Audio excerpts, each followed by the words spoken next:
समुद्र मन्थन भन्ने कुरो कहिले भएको थियो भन्ने कुरा केही जानकार बुझेको त हामीले देखेर सुनेको त अहिले त्यो कुरा त युगतिर होला युग कहाँ होला त्यो देखेर युगै थियो नि भर्खर सुरुवात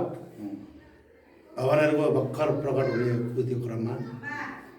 देवता र दानवहरू त्यसबाट निक्लियो उत्पन्न विभिन्न कारणबाट उत्पन्न भएको उसमा झगडा सुरु भयो त्यहाँबाट त्यो झगडालाई मिलाउनको लागि चाहिँ समुद्र मन्थनमा आयोजना भयो त्यो समुद्र मन्थनमा के निस्कियो थाहा छ दुईवटा चिज चाहिँ थाहा हुन्छ अनिवार्य एकदम जो कोही हामी हिन्दू मान्छेहरूलाई विष निक्लेको थाहा छ विष निक्लेको अनि थाहा छ भन्छ विष र अमृत हो यो त एकदम डेफिनेटली एउटा आउँछ हो भने त्यो विष र अमृत लगायत अरू 12 चिज त्यसमध्येमा जम्मै 14वटा रत्न निस्केको हुन्छ त्यहाँबाट विष सबैभन्दा सर्वप्रथम अन्तिममा अमृत निस्केको त्यो विषको पनि अब थाहा छ त्यसको कारणले विश्व खाएर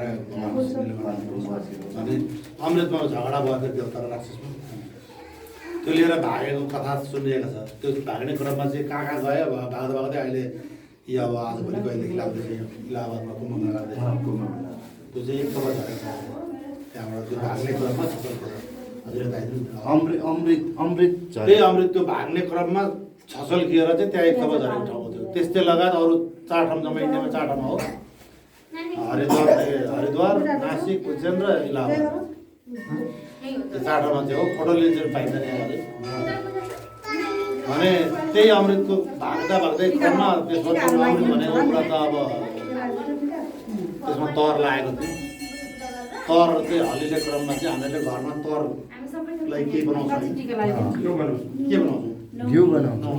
त्यही नहुने घिउ बनाउँ त्यहाँ पनि नहुने घिउलाई हामीले जसरी त्यही नहुने घिउलाई निकालेर भगवान् विष्णुले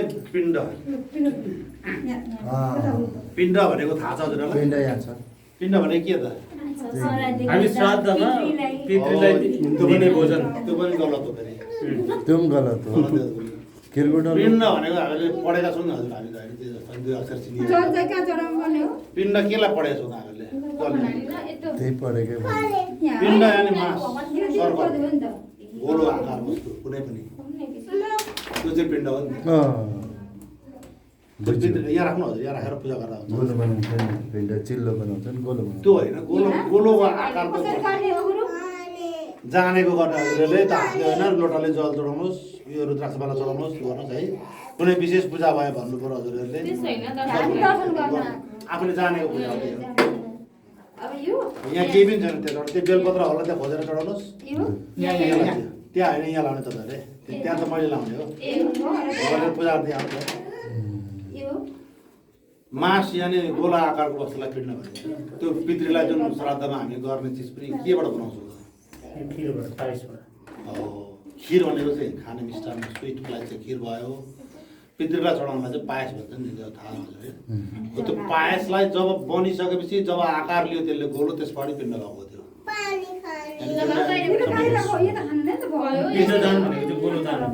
गोलो दान होइन त्यो बनिसकेपछि पिण्ड बन्यो त्यही पिण्डलाई दान